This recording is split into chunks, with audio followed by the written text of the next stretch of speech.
నమస్కారం. City cable CPC న్యూస్కు స్వాగతం. ముందుగా ముఖ్యాంశాలు.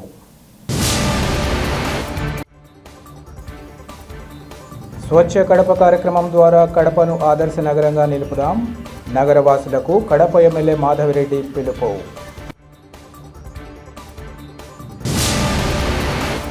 శ్రీ నిమిషాంబాదేవి వార్షికోత్సవ వేడుకల్లో ప్రతి ఒక్కరూ పాల్గొని అమ్మవారి కరుణా కటాక్షాలను పొందాలి. మీడియా ద్వారా ఆర్య క్షత్రియ చిత్తారి సేవా సంఘం ప్రతినిధుల పిలుపు. మాజీ సీఎం వైఎస్ జగన్ తప్పిదం కారణంగా తీవ్ర ఆందోళనలో వైఎస్ఆర్ ఆర్కిటెక్చర్ వర్సిటీ విద్యార్థులు. భవిష్యత్తు దృష్ట్యా సమస్యను పరిష్కరించాలని మంత్రిని కోరినట్లు ఎమ్మెల్సీ రాంగోపాల్ రెడ్డి వెల్లడి. స్వచ్ఛ కడప కార్యక్రమంలో భాగస్వాములై ప్రతి ఒక్కరూ తమ ప్రాంతాలను పరిశుభ్రంగా ఉంచుకొని ఆదర్శంగా నగరంగా తీర్చిదిద్దాలని ఎమ్మెల్యే మాధవిరెడ్డి పిలుపునిచ్చారు. స్వచ్ఛ కడప నిర్మాణంలో భాగంగా జరుగుతున్న మన కడప స్వచ్ఛ కడప కార్యక్రమాన్ని ఈరోజు కడప నగరంలోని 38వ డివిజన్ చిలకలబావి ప్రాంతంలో నిర్వహించారు. కార్యక్రమంలో పాల్గొన్న ఎమ్మెల్యే మాధవిరెడ్డి డివిజన్ పరిధిలో పర్యటిస్తూ ప్రజలతో నేరుగా మాట్లాడారు. కాలువల్లో పేరుకుపోయిన చెత్తను వెంటనే తొలగించాలని, అంటురోగాలు వ్యాపించకుండా ఫాగింగ్ కార్యక్రమాలు సమర్థవంతంగా నిర్వహించాలని మున్సిపల్ అధికారులకు ఎమ్మెల్యే ఈ సందర్భంగా సూచించారు. అలాగే ప్రజలు కాలువల్లో మరియు ఖాళీ ప్రదేశాలలో చెత్త వేయకుండా చెత్తను కేవలం చెత్త వాహనాల వారికి మాత్రమే ఇవ్వాలని విజ్ఞప్తి చేశారు. మన కాలనీలు శుభ్రంగా ఉంచుకోవడం మనందరి బాధ్యత అని ఆమె ఈ సందర్భంగా తెలిపారు. ఈ కార్యక్రమంలో మున్సిపల్ అధికారులు, శానిటేషన్ సిబ్బంది, సచివాలయ సిబ్బంది, నాయకులు, కార్యకర్తలు ఇంకా స్థానిక ప్రజలు పాల్గొన్నారు.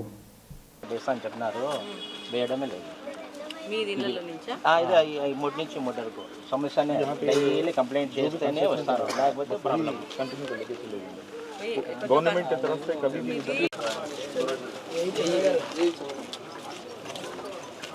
अन्ना मीरे చెప్పాలా जो लोकल वाले अन्ना आप ही आ जाओ सामने, आप आ जाओ, आ जाओ, जो लोकल है आप आ जाओ.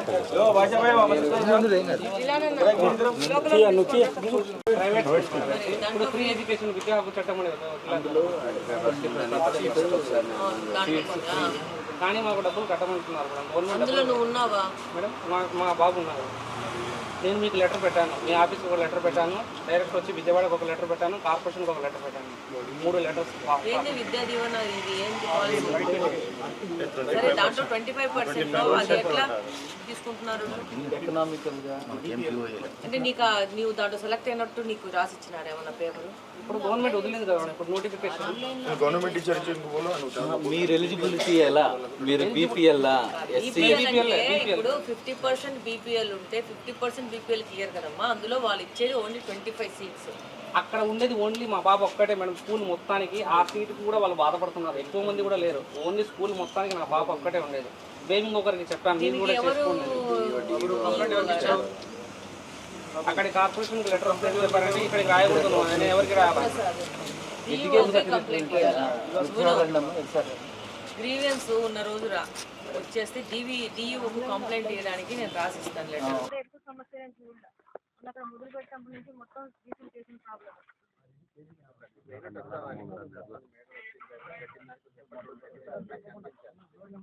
ఇది అయిపోయినాక మళ్ళీ మాకు మీరు చేసిన వర్క్లు మళ్ళీ కంప్లీటెడ్ వర్క్లు అదొకటి ప్రోగ్రెస్ గ్రూప్ చేయాలి కదా.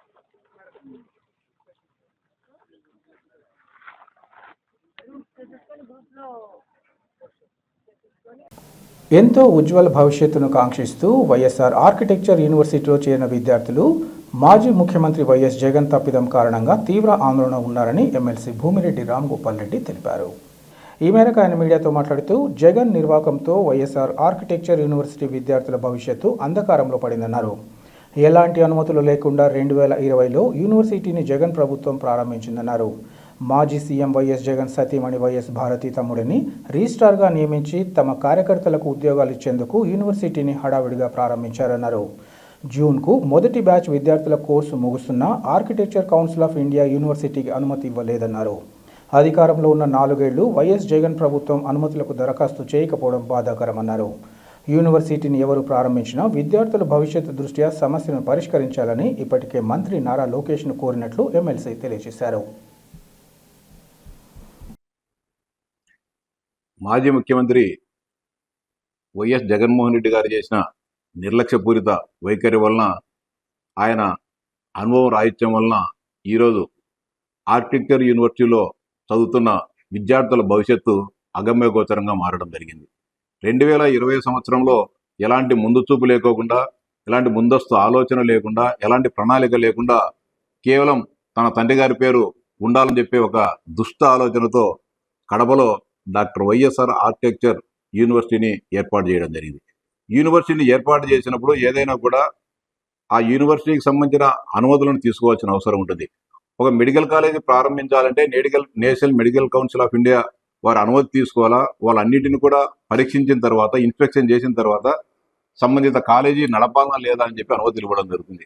అదేవిధంగా ఆర్కిటెక్చర్ యూనివర్సిటీ ప్రారంభించక ముందే సంబంధిత ఆర్కిటెక్చర్ కౌన్సిల్ ఆఫ్ ఇండియా కూడా దరఖాస్తు చేసుకొని, మేము ఇక్కడ ఆంధ్రప్రదేశ్లో ఆర్కిటెక్చర్ కాలేజీలను ఏర్పాటు చేస్తున్నామని చెప్పి అలా దరఖాస్తు చేసుకున్న తర్వాత ఆర్కిటెక్చర్ కౌన్సిల్ సంబంధించిన ఉన్నతాధికారులు ఆ సంబంధిత కళాశాలకు వచ్చి పరిశీలించడం జరుగుతుంది, ఇన్స్పెక్షన్ చేయడం జరుగుతుంది. తర్వాత దానికి సంబంధించిన ఫ్యాకల్టీ కానీ ఇతర ఇన్ఫ్రాస్ట్రక్చర్ కూడా అన్నీ కూడా సక్రమంగా ఉన్న పక్షంలో ఆ ఆర్కిటెక్చర్ కౌన్సిల్ వారు సంబంధిత కళాశాల ప్రారంభానికి అనుమతులు ఇవ్వడం జరుగుతుంది. 2020 సంవత్సరంలో ప్రారంభిస్తే 2023-24 సంవత్సరం వరకు కూడా ఆర్కిటెక్చర్ యూనివర్సిటీకి అనుమతులు లేకుండా నడిపారంటే ఎంత దుర్మార్గంగా గత ప్రభుత్వం ఈ రాష్ట్రంలో పనిచేసిందో ఓసారి ఆలోచించాల్సిన అవసరం ఉంది. 2020 సంవత్సరంలో 64 మంది విద్యార్థులు ఆ కళాశాలలో చేరితే ఈ రోజు కూడా వారికి ఎలాంటి కూడా అనుమతి లేదు. ఈ జూన్ కల్లా వాళ్ళందరూ కూడా 5 సంవత్సరాల వల్ల ఆర్కిటెక్చర్ కోర్సు పూర్తయి బయటకు పోయే పరిస్థితులు ఈరోజు రావడం జరిగింది. ఆ బయటకు పోతే ప్రస్తుతం ఇచ్చే యూనివర్సిటీ ఇచ్చే సర్టిఫికెట్ ఈ దేశంలో కానీ ప్రపంచంలో కానీ అది చెల్లదు, దాన్ని పరిగణలోకి తీసుకోలేని దుస్థితి ఈరోజు ఏర్పడడం జరిగింది. ఆ రోజు ఆయనకు సంబంధించిన బంధువులు ఆయన బామాటికి రిజిస్ట్రార్ ఉద్యోగం ఇవ్వాలని, లేకపోతే వాళ్ళకి కావాల్సిన అనుంగ సదస్సులకు ఉద్యోగాలు ఇవ్వాలనే ఒక దురాలోచనతో ఆ యూనివర్సిటీని ఏర్పాటు చేసి ఈరోజు పిల్లల భవిష్యత్తును అంధకారంలో వేసిన ఘనత జగన్మోహన్ రెడ్డి గారి. ఈరోజు కూడా ఆ పరిస్థితులు ఇప్పుడు కొత్తగా వచ్చిన ప్రభుత్వం, ఎన్డీఏ ప్రభుత్వం, లోకేష్ గారు విద్యాశాఖ మంత్రి అయిన తర్వాత దీన్ని స్టెబిలైజ్ చేయాలనే ప్రయత్నం చేస్తున్నా కూడా కాని పరిస్థితుల్లోకి ఆ యూనివర్సిటీని అంత అంధకారంలోకి నెట్టడం జరిగింది.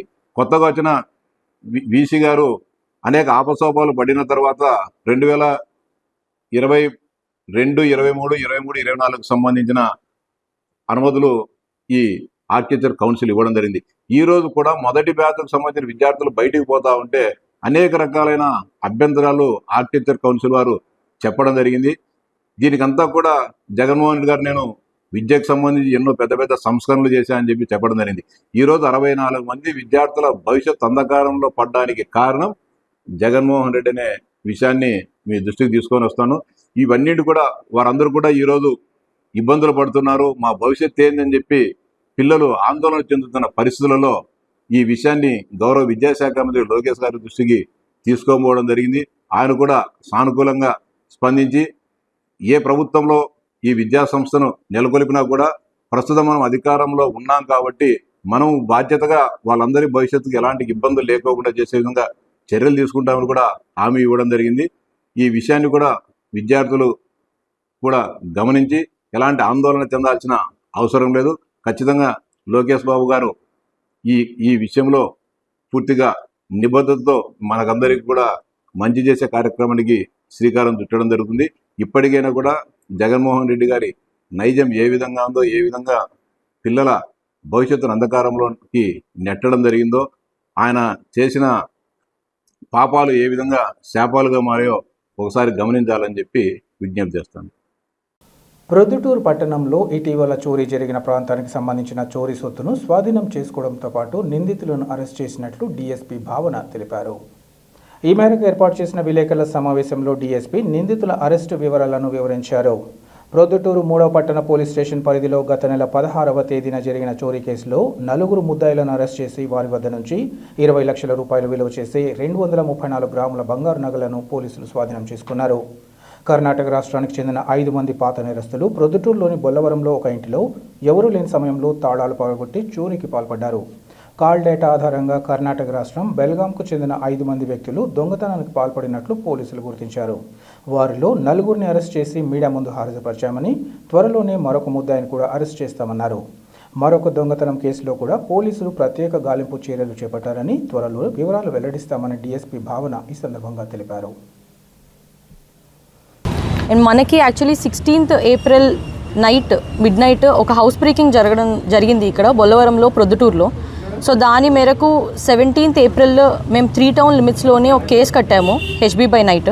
దానిలో section 331 Clause 1 and 205A Clause BNS కింద ఒక కేసు కట్టాము. After that under the guidance of SP Ashok Kumar sir Kadapa మేము ఒక 3 టీమ్స్ ఫామ్ చేయడం జరిగింది. దాంట్లో CI 3 town Govindareddy and SI 2 town Dhanunjay and SI rural Proddatur for detection we have kept 3 teams. దాంట్లో entire మనకి రిపోర్ట్ అయిన వెంటనే we have taken prompt action and CCTVs of the entire town అంతా సర్చ్ చేసాము. అండ్ ఆల్సో టవర్ డంప్స్ తీసుకోవడం జరిగింది. And also CDR analysis చేయగా we have identified 1 car which is suspicious in the Proddatur. దానిలో 5 people కూడా identify అయ్యారు. దానిలో photos కూడా we have collected. And after that ఒక సస్పీషియస్ ఫోన్ నెంబర్ కూడా ట్రేస్ అయింది. That was being trace to Karnataka Belgaum. So ఇమీడియట్గా హ్యూమన్ ఇంటెలిజెన్స్ అని మన లోకల్ ఇంటెలిజెన్స్తో కనుక్కుంటే ఎంటైర్ ఫాలోఅప్ చేసిన తర్వాత ప్రొద్దుటూరు అవుట్స్కట్స్లో వీళ్ళు తిరుగుతున్నారు అని మనకి ఇన్ఫర్మేషన్ వచ్చింది ఈరోజు మార్నింగ్. దాని మేరకు 4 మెంబర్స్ సస్పీషియస్గా తిరుగుతుంటే మనం అరెస్ట్ చేశాము. చేసిన తర్వాత ఈరోజు కస్టడీలోకి తీసుకొని we have entirely interrogated. Approximately 23.4 tolas gold అంతా రికవర్ అయింది. And approximate value at the moment is 20 lakhs. And వీళ్ళని రిమాండ్ పంపించడం జరుగుతుంది. And also 1 of the associate దీంట్లో 5 మెంబర్స్ ఐడెంటిఫై చేశాము. దానిలో 4 మెంబర్స్ మనకు ఆల్రెడీ దొరికారు. దీనిలో 1 of the associate is yet to be caught. దానికోసం స్పెషల్ టీమ్ని ఒకటి ఫామ్ చేసాము already. From today again they will search the same person. And also వీళ్ళ బ్యాక్గ్రౌండ్ అంతా కనుక్కోవడం జరిగింది. దీంట్లోని మనకి MO ఏంటంటే వీళ్ళది ఇంటర్స్టేట్ క్రిమినల్స్ అని తెలిసింది. వీళ్ళు ఏజ్ ఆఫ్ 15 నుంచి ఆల్రెడీ ఇలాంటి అఫెన్సెస్లోని రిపీటెడ్గా పాల్గొంటున్నారు. అండ్ ఆల్సో వీళ్ళు స్క్రాప్ ఐటమ్స్ థెఫ్ట్ బాగా ఎక్కువ చేశారు in Karnataka and Telangana. And after that వీళ్ళు ఎంత నటోరియస్ క్రిమినల్స్ అంటే వీళ్ళ బ్యాక్గ్రౌండ్స్లో చూస్తే 2 of the people మీద more than 20 కేసెస్ ఉన్నాయి. 1 of the personకి అటెంప్ట్ టు మర్డర్ ఉంది. 1 of the other personకి ఆల్రెడీ 302 క్రైమ్ కూడా రిపోర్ట్ అయ్యి ఉంది. That is murder. సో దీంట్లో వీళ్ళు ఇంటర్స్టేట్ నటోరియస్ క్రిమినల్స్. వీళ్ళని ఈరోజు పట్టుకోవడం జరిగింది. అండ్ A2 కోసం మేము ఆల్రెడీ గాలిస్తున్నాము. The team is ready. And దీంట్లోని మేము పబ్లిక్కి చెప్పడం ఏమనగా, ఒకటి మీరు ఎప్పుడైనా బయటికి వెళ్ళినప్పుడు LHMS కెమెరాస్ యూటిలైజ్ చేసుకోండి. మీరు కమాండ్ కంట్రోల్కి కానీ మాకు కానీ కాల్ చేసిన వెంటనే మేము LHMS కెమెరాస్ మీ హౌసెస్లో ఫిక్స్ చేస్తాము. దీంట్లో ఎనీ సస్పీషియస్ యాక్టివిటీ ఉంటే ఇమీడియట్గా మాకు అలర్ట్ వస్తుంది. So it will be easy. And also మేము బీట్స్ మోర్ ఇంటెన్సిఫై చేసాం in entire Proddatur town. Now the beats are running in outskirts of the Proddatur town also. So public ఏమీ భయభ్రాంతులకు గురవ్వాల్సిన అవసరమే లేదు. We Proddatur police will take very serious action ఇట్లాంటివి ఏం జరిగినా. అండ్ HB బై నైట్స్ కానీ రాబరీస్ కానీ ఏం జరిగినా very immediate action and strict action will be taken against the criminals. And this case also 10 days లోపే డిటెక్ట్ చేయడం జరిగింది అయిన వెంటనే. అండ్ మీకు మా తరఫున చెప్పడం ఏంటంటే any suspicious people or any suspicious activities జరగడం కానీ ఎనీ సస్పీషియస్ వెహికల్స్ రోమ్ అవుతున్నాయని తెలిస్తే ఇమీడియట్గా మాకు ఇన్ఫర్మేషన్ పాస్ చేయండి. Will catch hold of them. And other then this we talk with entire evidence. దీంట్లో 32 తులాస్ గోల్డ్ పోయింది and 3 kgs silver and 5.5 lakhs gold పోయింది అని చెప్పి రాసుకున్నాం మనం. అండ్ దీంట్లోనే ఆల్రెడీ 80% ఎంటైర్ రికవరీ జరిగిపోయింది. దీంట్లో 1 of the person మనం క్యాచ్ చేసిన వెంటనే రిమైనింగ్ రికవరీ కూడా చూపిస్తాం. Thank you. రైట్. సో దీనికోసం will describe few things. So 2 టౌన్లో జరిగిన HB by night also is a grave offence. దీంట్లో ఆల్రెడీ మనకి గోల్డ్ రికవరీ స్టార్ట్ అయిపోయింది. We have caught the criminals. దీంట్లో 2 criminals మనకి ఐడెంటిఫై అయ్యారు. సో దీనికోసం ఒక టీం ఆల్రెడీ గాలిస్తుంది. ఒక పర్సన్ దొరికాడు. దాంట్లోని most of the gold already recover అయిపోయింది. Will inform you people very soon in 2 to 3 days. దానికోసం కూడా you will get information. And regarding రూరల్లో జరిగిన HB బై నైట్ కోసం అయితే we already have 140 suspicious numbers. దీన్ని అంతా ట్రేస్ చేస్తున్నాము. It is tracing back to different states in India.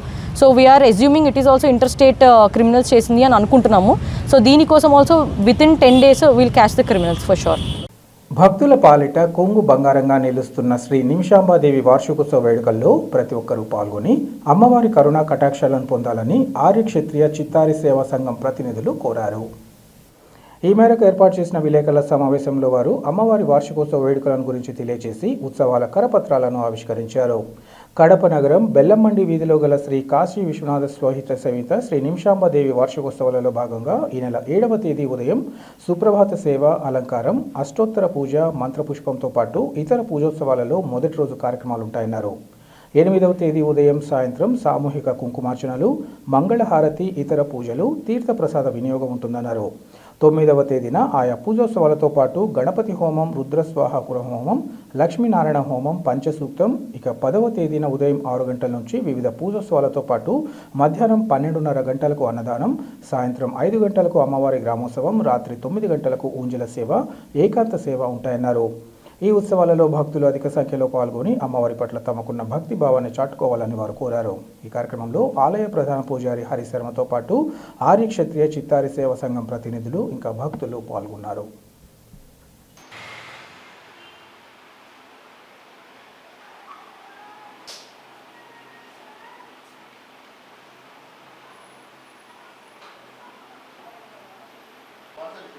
Kadapa పట్టణం బెల్లంమండి వీధిలోని శ్రీ కాశీ విశ్వనాథ నిమిషాంబాదేవి దేవస్థానంను 2003వ సంవత్సరంలో నిర్మించడం జరిగినది. ఈ యొక్క ఆలయ చరిత్ర ఏమనగా గంజాం నగరంలో మొట్టమొదటిసారిగా 1610లో శ్రీ నిమిషాంబాదేవిని కావేరీ నది ఒడ్డున ప్రతిష్ఠింపబడినది. అటు తర్వాత ప్రతి ఊరిలోనూ, ప్రతి జిల్లాలోనూ, ప్రతి పట్టణంలోనూ నిమిషాంబాదేవి ఆలయాలు నిర్మించడం జరిగినది. ఈ అమ్మవారిని మనము ఏదైనా కోరిక కోరినట్లయితే 21 రోజుల్లో అమ్మవారు తప్పక 100% ఆ కోరికను నెరవేరుస్తుంది. ఎందుకనగా నిమిషాంబాదేవి అంటే 1 నిమిషంలో ఉద్భవించింది కాబట్టి వారికి 1 నిమిషం అనగా మనకు 21 రోజు.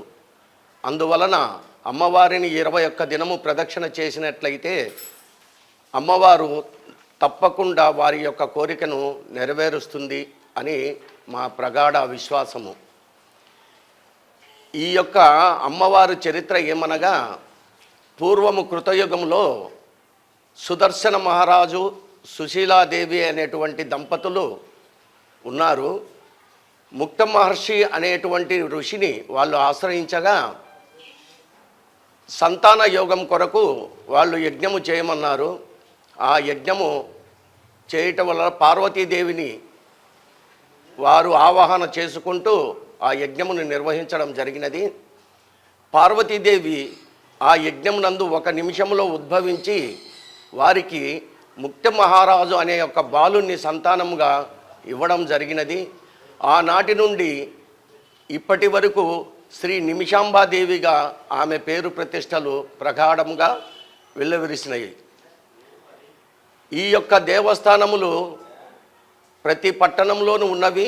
ప్రతి పట్టణంలోనూ దిగ్విజయముగా కార్యక్రమములు నెరవేర్చుకొనుచున్నారు. కడప పట్టణం నందు ప్రతి సంవత్సరము మహాశివరాత్రి ఉత్సవములు, అలాగే అమ్మవారి యొక్క జన్మదినమైనటువంటి వైశాఖ శుద్ధ దశమి, అమ్మవారి వార్షికోత్సవమైనటువంటి వైశాఖ శుద్ధ త్రయోదశి, ఈ 4 దినములు అమ్మవారికి వారోత్సవములు నిర్వహించడం జరుగుతున్నది. అలాగే శ్రావణ మాసములో అమ్మవారికి ప్రతి శుక్రవారము శ్రావణ లక్ష్మిని ఏర్పాటు చేయడం జరుగుతున్నది. కుంకుమార్చనలు జరుగుతున్నవి. అలాగే దసరా ఉత్సవములు అత్యంత వైభవముగా నిర్వహింపబడుచున్నవి. అటు తర్వాత అమ్మవారికి ప్రతి శుక్రవారము మహిళలచే సాయంకాలము సామూహికంగా కుంకుమార్చనలను నిర్వహించడం జరుగుతున్నది. కావున భక్తాదులారా, ఈ యొక్క అమ్మవారిని దర్శించుకున్న ఎడల మీకు, మీ కుటుంబానికి విద్య, వైద్య, ఆరోగ్య, వివాహ మొదలైనటువంటి దుర్భేద్యమైనటువంటి కోరికలు సక్రమంగా నెరవేర్చునని అమ్మవారికి కోరుకొనుచున్నాను.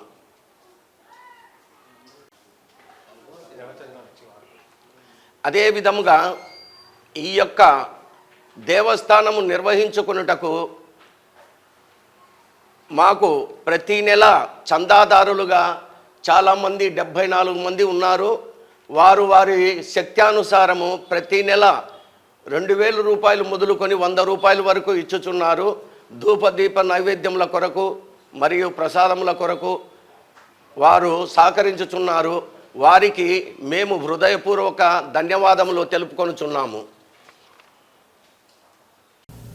గండిలోని శ్రీ వీరాంజనేయ స్వామి ఆలయంలో జరుగుతున్న పనులన్నీ శ్రావణ మాసంలోపు పూర్తి చేసి ఆలయాన్ని పునః ప్రారంభించాలని భారతీయ పార్టీ జిల్లా మాజీ అధ్యక్షుడు మార్క్ఫెడ్ డైరెక్టర్ వంగళ్ల శశిభూషణ్ రెడ్డి డిమాండ్ చేశారు. రాయలసీమ జిల్లాలో ప్రముఖ పుణ్యక్షేత్రంగా గండి క్షేత్రం విరాజిల్లుతుండగా బీజేపీ నాయకులతో కలిసి శశిభూషణ్ రెడ్డి గండి క్షేత్రంలో పెద్ద ఎత్తున నిరసన చేపట్టారు. ఆలయ నిర్మాణ పనులను ఈ సందర్భంగా పరిశీలించారు. నిధులు ఉన్నా ఎందుకు నిర్లక్ష్యం చేస్తున్నారని ఈవో వెంకట సుబ్బయ్యను ప్రశ్నించారు. త్వరితగతిన ఆలయాన్ని ప్రారంభించి భక్తులకు దర్శనం కల్పించాలని సూచించారు. గత 4.5 సంవత్సరాల ముందు ఆలయ పునర్నిర్మాణ పనులు మొదలుపెట్టారని, భక్తుల మనోభావాలు దెబ్బతింటున్నాయని అన్నారు. 10% పనులు మిగిలి ఉన్నాయని, అవి త్వరగా పూర్తి చేసి భక్తులకు మూల విరాట్ స్వామి వారి దర్శనం కల్పించాలని ఆయన డిమాండ్ చేశారు. ఈ కార్యక్రమంలో పలువురు బీజేపీ నేతలు పాల్గొన్నారు.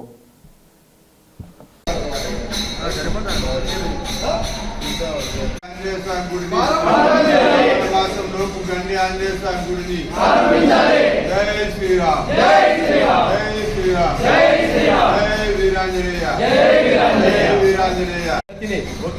ప్రజా సమస్యగా అత్యవసర సమస్యగా భావించి హిందువుల మనోభావాలను గౌరవించి వెంటనే పూర్తి చేయవలసిందిగా కోరుతున్నాను. భక్తుల యొక్క మనోభావము ఈ మూల విరాటం దర్శించుకోవాలని ఉంది. 4.5 సంవత్సరం భయపడుతోంది. మా రిక్వెస్ట్ ఏంటంటే అనాదిగా ఈ శ్రావణ మాసంలో నా లోపల పూర్తి చేయాలని మా గౌరవనీయులు రాష్ట్ర మార్కెట్ డైరెక్టర్ గుడి పనులు వెంటనే శ్రావణ మాసంలోపు గుడిని వెంటనే పనులు జరుగుతూ ఉన్నాయి.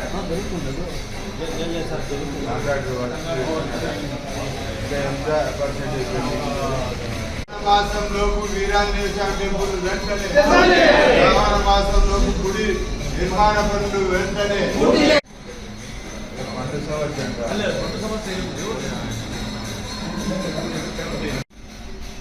ఈరోజు పరమ పవిత్రమైన గండి వీరాంజనేయ స్వామి దేవస్థానం నందు గత 4.5 సంవత్సరాలుగా ఇక్కడ పనులు మొదలుపెట్టి ఏదైతే ఈ రెనోవేషన్ కార్యక్రమం మొదలుపెట్టి దీన్ని జీర్ణోద్ధరణ చేయాలని చెప్పి గత ప్రభుత్వం ఏదైతే తలంచి నిధులు మంజూరు చేసి ఇక్కడ పనులు మొదలుపెట్టిన సందర్భంలో భక్తుల మనోభావాలు దెబ్బతీస్తూ మూల విరాట్ దర్శనం లేకుండా ఈరోజు కాలయాపన చేస్తున్న కాంట్రాక్టర్ అయితేమి అధికారులు అయితేమి దీనికి బాధ్యత వహించాలి.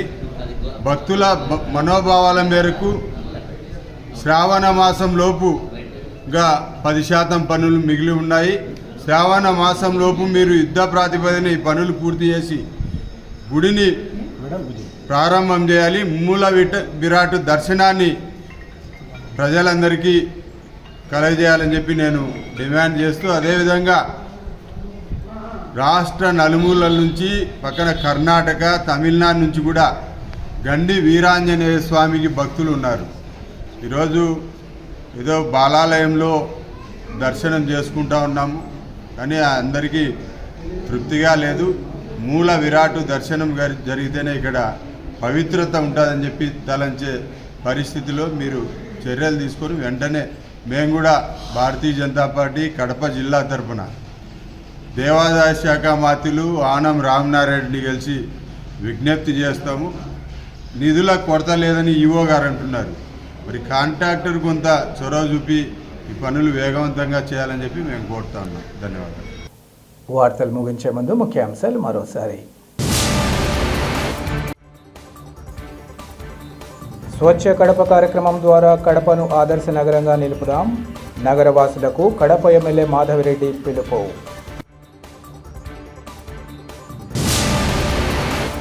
శ్రీ నిమిషాంబాదేవి వార్షికోత్సవ వేడుకల్లో ప్రతి ఒక్కరూ పాల్గొని అమ్మవారి కరుణా కటాక్షాలను పొందాలి. మీడియా ద్వారా ఆర్య క్షత్రియ చిత్తారి సేవా సంఘం ప్రతినిధుల పిలుపు. మాజీ సీఎం వైఎస్ జగన్ తప్పిదం కారణంగా తీవ్ర ఆందోళనలో వైఎస్ఆర్ ఆర్కిటెక్చర్ వర్సిటీ విద్యార్థులు. భవిష్యత్తు దృష్ట్యా సమస్యను పరిష్కరించాలని మంత్రిని కోరినట్లు ఎమ్మెల్సీ రామ్ గోపాల్ రెడ్డి వెల్లడి. సిటీ కేబుల్ సిపిసి న్యూస్ ఇంతటితో సమాప్తం. నమస్కారం.